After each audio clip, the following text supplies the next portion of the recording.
Welcome to Choosing Us. I'm Brittany. I'm Jake. And together we're the LaGrassos. As high school sweethearts, best friends, and ultimate long-distance survivors, We're talking Dallas, Texas to Japan. we've learned and developed some tools to keep our relationship full of life and fun. If you want to learn how to navigate life while creating the relationship of your dreams, you are in the right place. So whether you're dating, married, navigating long distance like we once did, or somewhere in between, We hope we can make you laugh, think outside the box, and dream bigger as we walk alongside you wherever you're at. we'll be hosting you on this journey through honest, unscripted conversations centered on biblical principles. Together, we will be embracing the challenges And joys, of relationships, knowing that though it's not always easy, choosing us is always worth it. Hey, everybody, and welcome back to Choosing Us. the Choosing Us podcast. We're the LaGrassos. If you haven't met us, great meeting you. What are we talking about today, honey? We are talking about choosing vulnerability. Choosing vulnerability. And as we do so weekly now, it is one of my favorite portions, favorite segments, that's what they say in podcasts, of our podcast. We have our visuals. So if you guys are watching on Our YouTube, props. you can see. But if you're driving in the car and listening, just imagine we have a little prop every episode. So today's prop is our vow books because we're talking about vulnerability. Yes. And Jake wants to open with a quote. Yes. So in our vow books, or in our vows, as I wrote and spoke from our vow book, was a quote from Tim Keller's book, The Meaning of Marriage. He writes, "To be loved but not known is comforting but superficial. To be known and not loved is our greatest fear. But to be fully known and truly loved is, well, a lot like being loved by God. It is what we need more than anything. It liberates us from pretense, humbles us out of our self-righteousness, and fortifies us for any difficulty life can throw at us." Whew, man, Such a good quote. that's so good. And I think a lot of times vulnerability we see as weakness, especially on the male side, the men's side, we see vulnerability as, oh, I don't want to, show my cards, or I don't want to show that, I have a weakness in this area. When really vulnerability allows us to be strengthened. Yeah, right? I was just thinking that actually. And so like we've been, I've been vulnerable with you. We've been, I remember one of the first nights. So we're high school sweethearts, if you didn't know. And we used to, They saw that in the trailer. we used to, oh yeah. Well, great. Well, we used to fall asleep FaceTiming, right? Well, Brittany would fall asleep. I would always end the call because I was asleep. because Brittany was asleep. and I remember one of the first times we, you shared, I believe about your scar and kind of that fear that you had been carrying on, being able to have kids someday. And you felt very vulnerable in that moment, but you felt safe, right? You felt, kind of strengthened having that support, because ever since that point, I'd been praying for you, right? And so just that that fact that when we have that vulnerability, it allows a greater strength to come. Yeah, absolutely. Right? So what was your kind of perspective of that? Yeah, I mean, just to kind of piggyback off that point, like we're strong when we're vulnerable because there's a different level of the relationship we've reached. You've gone a little bit deeper, or if you're either going deeper, which you are, but like you're taking your relationship to the next level. The times that I've been vulnerable, we've been able to just see, with more unity and have more clarity. And even though things look unknown, it's like we get to choose to be a team. We choose us in the midst of that vulnerability. And there have been times when I didn't know that I needed to be more vulnerable. I didn't know that I had certain obstacles that were blind spots in my life. And when I peeled back the curtain and I looked at them myself, and this was after we'd gone to an event, and I realized that there were some things in my past that I wasn't necessarily carrying on purpose, but I was carrying subconsciously. And so those things were affecting how I was showing up in our relationship and our marriage. And so when I was really vulnerable with them, with you and myself, then we could see that as, a team. And so when we do that, that does make us stronger, because we are, like I said, we're acting and walking in unity. So that way we're one. Yeah. And I know the kind of visual I'm getting right now is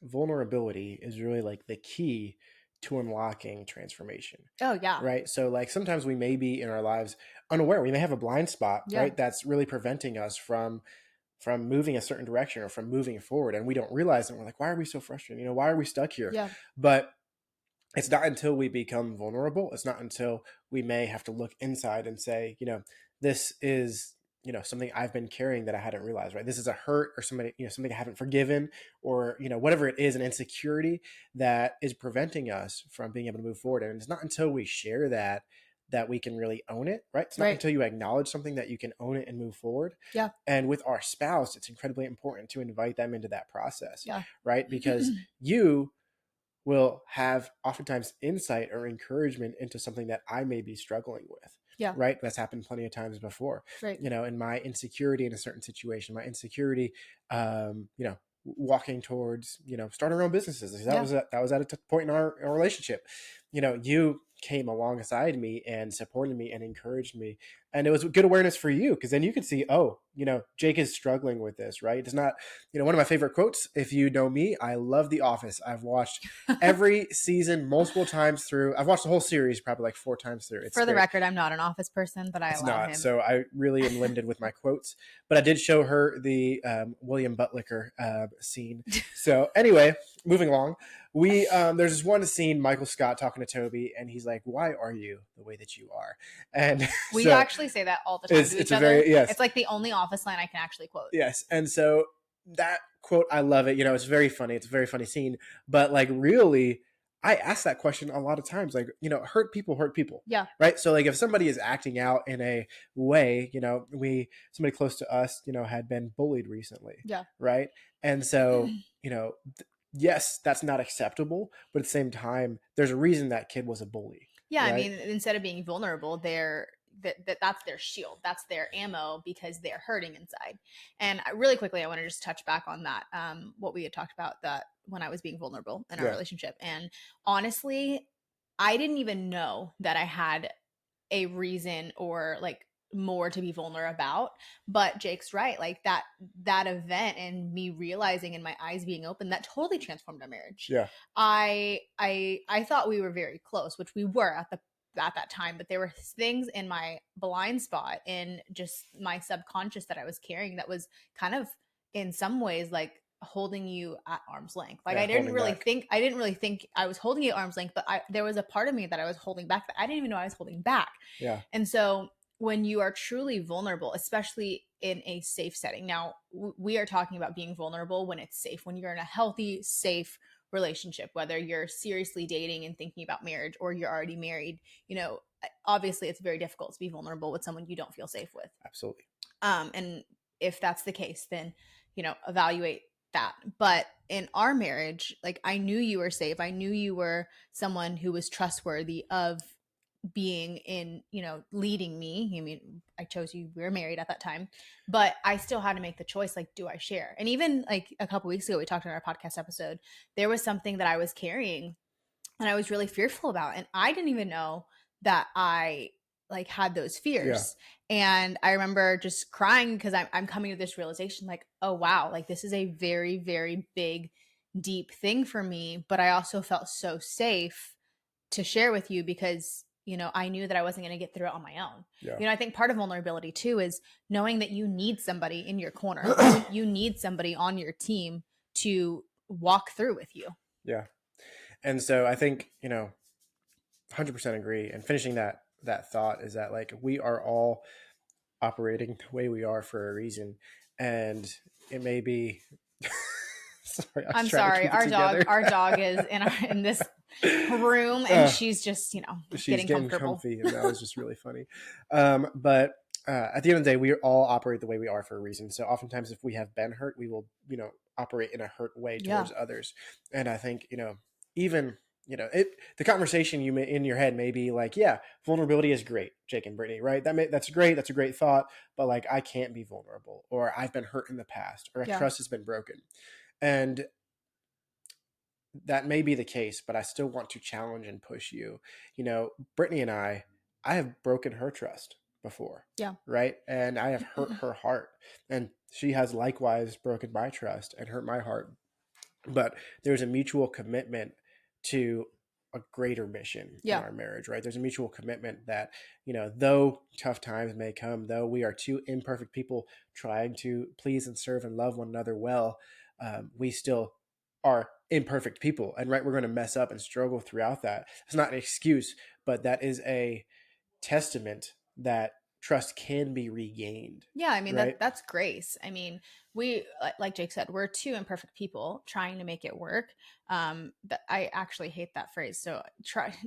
We're Star Wars people too, so there's like do or do not. There is no Or try. try. So I grew up where try was like not necessarily a four-letter word, but like trying is an action. So that was a little bomb that some of you may have to like think about again. So I'm going to say it again. Trying is not action. You either are doing something or you're not. Like there is no, if you try to pick up a water bottle, you're not doing anything. You're just like thinking about it. So there's an action or there's inaction. Come There's on. not there's not an in between. But what I was saying is like when we're what was I saying? I was talking about how broken trust there can be rebuilt. Oh yes. So trust is lost in buckets and built drop by drop. Mm. And even though like we have hurt one another, I mean that's just the nature of in being in a Humanity. relationship. Yeah, Yeah. that we're humans. And I know that, even though we are sinful people, serving and doing our best to serve the Lord, serve each other while we serve, our God given call and purpose and mission. There is going to be times when, like, in the future, I know we're going to hurt each other again in the future, but I know that we are committed and we have unity. We choose us every day, and we really know that. Okay, well, if there's hurting involved here, then that's an opportunity when there is something that I've said that is cut, or because my words are sometimes a little harsh and I'm working on that. Like I know that's not really a blind spot of mine. I know that is definitely something I can work on. Like that's not even a blind spot. And that Spotlight. I have to be very careful because Jake's love language is words of affirmation. So I know I have to work on that. But when I say something that hurts Jake, yes, Jake can be hurting, but he also knows, oh, she said that out of her own hurt. So I can put my hurt aside Yeah. and I can, we can kind of peel back the curtain on, okay, what's the root of this issue? Because that's really where the vulnerability is. It's not in the, like, yes, fighting can happen and you can throw darts at each other, but it's like, why are we even throwing darts to begin with? Getting to the root is really where that vulnerability starts to kind of come up. Yeah. And I want to take it a level further. And if you have a relationship with Jesus, you know this. If you don't, I invite you to experiment and learn with this. But vulnerability at its core, we need to start with us and God. Yeah. We talk about the grace that we extend towards each other. That's because we've been extended grace Yeah, ourselves, absolutely. right? And so we love because He first loved us. Like we have a greater source to rely on when we are connected to the vine and connected to the root, which is Christ, than we do on our own. Yeah. Right. And so, in our frustrations, in our disappointments in one another, we can lean on and encourage one another in the Lord in Yeah. that. And so, it's really, but it all stems, and I really want to challenge men here because it's most challenging, I think, for us to be vulnerable because we have that idea of masculinity, and masculinity does resemble strength. There is an aspect of strength to masculinity, but there is also an aspect of transparency, of Yeah. that vulnerability, right? To be, really strong, one needs to show that they were weak, right? That we have a opportunity to overcome those weaknesses, right? And so just again, I want to challenge especially the men that vulnerability starts between you and God. And it is not until you get to that place where you and God and you are able to fully express and confess where you fall short that you gain that power of the Holy Spirit to Yeah. really progress past those. He strengthens us in our weaknesses, right? And so to be able to move past that, you have to really come to terms with it between you and your creator, right? Yeah. And then you can extend that towards your wife and lead your wife in that, because we are called to lead, we are called to raise the water levels, we are called to love and serve and sacrifice, but we can't do that if we haven't done that between us and God. Yeah, and on the flip side too, like as a woman, I have so much hurt and baggage. I mean, we just got off a stage, and this weekend we were at a conference, Becoming a Better You Summit, and I shared all of that. Like, I don't know if I've publicly shared, that Mm. I was born to unwed, unprepared parents, and then I did come into the world 12 weeks early, and so that was a whole host of things. And by the grace of God, He spared my life, and I know. Excuse me, I know that I've been put on this earth for a purpose, but but that, like, even being vulnerable with people, I mean, Yeah. that stems from, I'm solid in my identity. I know Come who on. God has made me to be, so I don't have to be afraid of what people are going to think. I don't have to be afraid of someone's opinion of me, because that doesn't really matter, because I know deep down at the core of who I am, God has called me first. God fashioned me. He had a plan and a purpose for me, and I thank God that my mom instilled that in me very, very young. Like, even though it wasn't in her plans, like, God had it in his plans to have me be on this earth at this time. And I could bring all of that trauma and baggage, but I lay that down at the foot of the cross, and I'm like, God, you're going to work it all together for our good. And I can choose to bring all of that with me and have that, carry it around like a little wrecking ball tied to my feet, but I wouldn't be able to run as fast as God needs me to for my purpose on this earth with Jake if that was the case. And so, when we know our identity, then we can kind of fully step into who God has made us to be. And, I wouldn't be the wife I am. Like, we would not be married if I was not saved. Like, if I didn't have the Same. Lord, I mean, seriously, I like I said, I can be very critical. I can be very cutting. And that is just my human nature and Yeah. tendency. And I just thank God that we have the grace to know that we've been extended that grace, and we can give that to one another, because there have been plenty of times when I've fallen short, and like, I've literally fallen flat on my face, and Jake's like, okay, I'm gonna pick you up and I'm gonna lead you because you need some help in this area. And it's hard being vulnerable, but honestly, like, it's one of the most attractive things for a man to be strong in who he is. I mean, I think it's really sexy when you are, you show me your heart, you show me your cards, but then you also are like, okay, here's my heart and soul. I've bared it all, but I also have the strength to lead you. And also, it's nice that Jake lifts. Like, he like, part of why we work out is to exercise that strength in spirit and body. Yeah. We everything is kind of a metaphor and real for us. I mean, we've worked out with weighted vests because we know, like, life is going to come at us with resistance, and so we get to choose if we're gonna intentionally choose it, so that when the real resistance comes, it's not as difficult. But yeah, that's my little nugget. Yeah, and that was so good. You were preaching there for a little bit. A little bit. Almost had to shout you down.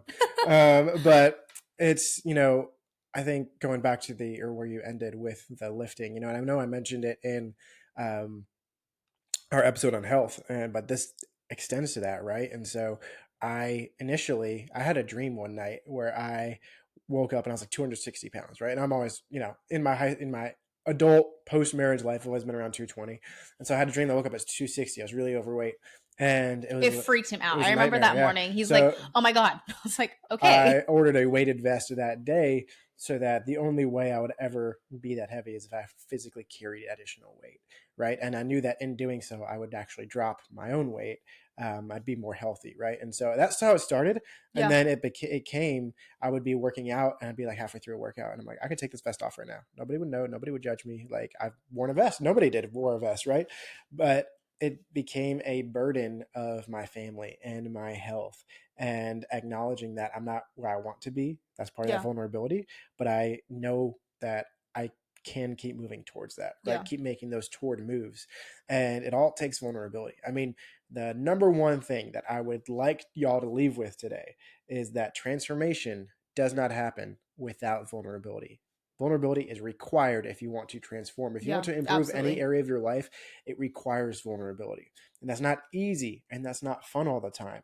But it is worth the cost Oh, because 100%. you will gain so much more. Yeah, I mean, I don't looking back, I've never regretted being vulnerable within a safe space. Now, there've been plenty of times when I've been vulnerable with people who weren't safe, and I realized that, and I had to create some more boundaries, some healthy boundaries to protect myself, protect my heart, my mind, and just my sanity, honestly. But in every instance where I've been vulnerable, even as scary it has been, whether that be a our marriage, a friendship, a family relationship, in if I'm sharing with the right people in a safe space, in a safe relationship, I've never regretted it, because as even though there might be fear attached to, okay, what are they going to think of me? What is this? If they truly care about you and they truly want you to thrive, then they are going to do what they can to help you, Yeah. to push you forward, to challenge you. And the challenging might be uncomfortable, but it's for your best in mind. If that is a truly healthy relationship for you, and that goes for marriage, that goes for, any sort of relationship, but if it is a truly safe relationship that you should continue on, then it should help you be better in the long run. Yeah. There's two things I want to add to that. One, vulnerability will also empower your significant other to be vulnerable. Yes. Right. And so, again, men, I think it starts with us because we have that mandate of leadership is that Brittany didn't learn to be vulnerable. Or let me say, vulnerability is a learned thing. Yeah. Right. And so when we see others vulnerable, we will ourselves be more likely to be vulnerable. But if it's kind of like that, who's going to change first? Who's going to do this first? Like if you're constantly waiting on the other person in the relationship to take the step, then it may be that you guys never get there. Yeah. One of the things we've heard is I'm going to misquote it. What's the quote about? It's not 50-50. Oh, marriage is not 50-50. It's got to be 100-100. And I know some people are going to be like, well, sometimes you're going to bring more to the marriage to the table, in different seasons. Yes, that is true. But 100%. bring your best no matter what that best looks like. Today, my best might look 100 times than my best yesterday or tomorrow, depending on what I'm carrying, what the day brings. But if I go to bed and I can lay my head on the pillow and know I did everything I could in my power to contribute to our relationship and move us forward, then that's what I can go to bed knowing that I did. And I think, it's hard because some people are like, well, it's a relationship, it's a partnership, 50-50. It's like, well, yes, but you don't want half in half and half. Like, you want both partners to be at a level that is like top notch, because if you both put in half your effort and half your effort, well, then that's like, it's not going to be as good as it can be. Absolutely. And I think just to further clarify, so let's say effort and capacity, Yeah. right? So you each want to be at 100% effort, Yeah. right? Now your capacity may change day to day, right? You Yeah. may have kids, you may have a report, you may have whatever is, whatever is Everyone's got weighing on your plate. responsibilities. And so your capacity may be diminished on a certain day. But what matters is that the capacity that you do have, you're giving 100% effort towards that. Yes, that's a great way to break it down. And in light of that, it is the responsibility of the other spouse to recognize. Again, I think about Jesus a lot of times in marriage, one of our mandates. But when Jesus saw the crowds, when people came to Jesus time after time, and it could be seen as frustrated, it could be, Jesus had compassion on them. Mm-hmm. I think we still oftentimes can get frustrated when we should be having compassion. Yeah. Right. And so if Brittany is operating at 20% capacity, do I think that she wants to operate at 20% capacity? No. Like, I know Brittany is on all in. If you know Brittany, she's all in. Everything she does, it's what she says. So it's her tagline. But she may be only at 20% capacity. And I could be like, Brittany, like, don't you care about our stuff? Don't you care about this vision? Don't you, etc. And that would just tear her down, and that would break her. And that would be a stupid move of me, honestly, because I am attacking my source of strength. Yeah. Right. When really it should be a compassion. Oh, honey, I'm so sorry that you're busy today. Yeah. Can I step up and help in any other way? Yeah.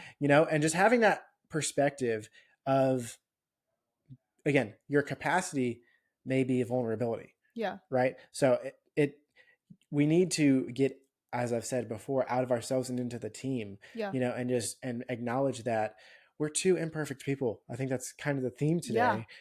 But that requires vulnerability. That requires grace. Vulnerability also requires grace from the other spouse, right? And especially, I've seen this, we've seen this and studied this a lot. But if there's addiction in marriage, if there is whatever the issue is, our tendency is to hide and to carry shame and tend to avoid. But addiction will not be broken without vulnerability. Yeah. And it may be a shock to your spouse, and it may be super hurtful. It probably will be super hurt. Yes, because you are likely choosing something over your spouse or over your family. However, you cannot get through that without being vulnerable, and you really need to take that step, which may be scary, and it may be a kick in the face to you or your spouse or both. However, it doesn't negate the fact that the only way forward is to be vulnerable, to Yeah, expose, and to absolutely. move forward. Yeah, one other thing while you were talking that I was thinking of is part of vulnerability is, yes, kind of removing your shield and showing your cards and your heart and all of that. But the other part is Jake does a really great job of this. He says all the time he studied me for years, and like when we were doing long distance in Japan, I could breathe wrong on the phone and he would know something was up.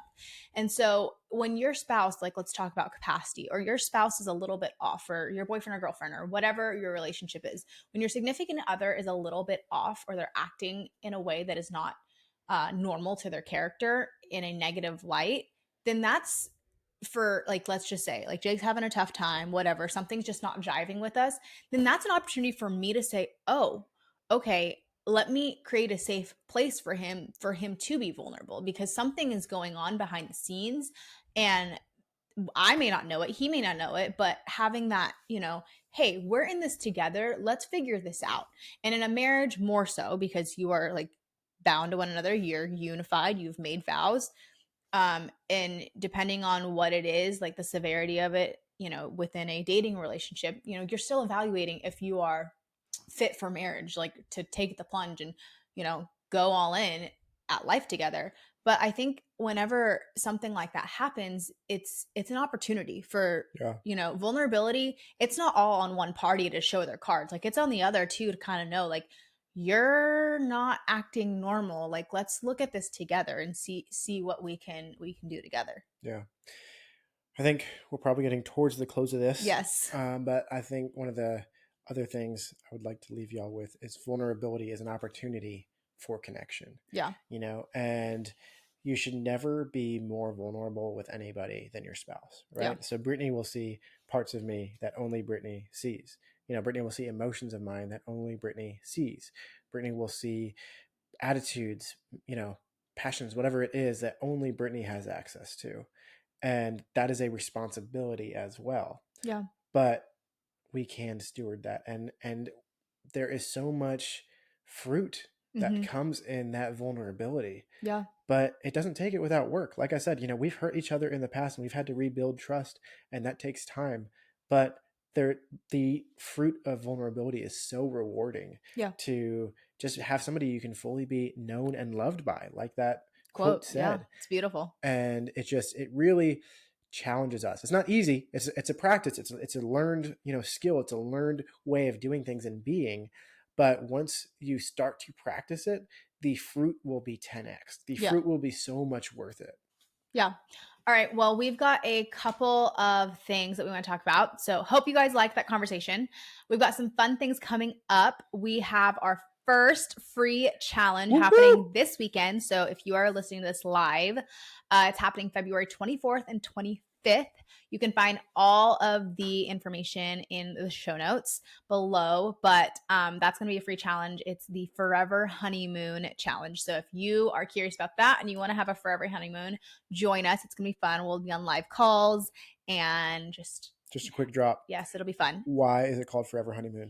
It is called Forever Honeymoon because we believe that the honeymoon stage does not have to end. Like Jake and I are forever going to be on our honeymoon, and I don't care if people think that we're disgustingly in love. I love it. I love that. I love our love. I told Brittany we're going to start traveling and saying that we're on our honeymoon. And they're going to ask, like, when we got married, when'd you get married? 4 years ago. Yeah. Anyways, so that's one. And then what else do we have coming up? We have an actual live masterclass that's going to be coming up. So it's our Forever Honeymoon Masterclass. Forever Honeymoon Masterclass is going to be going a lot deeper and further than the content. Thank you. In the challenge. But it is going to be super rewarding and exciting. I mean, it's just going to be so much fun. We're going to do a lot of live Q&A. We're going to take a lot of these principles that we've talked about in our podcast, but we have a specific framework that we want to walk through to help you create your dream marriage, to help you create your dream relationship. And we are just super excited for it. So that starts on the 29th. So it'll be Thursdays for 4 weeks, and you can find all that information below. But thank you so much for joining us today. If you need anything, give us a holler, and we'll see you next week. See y'all.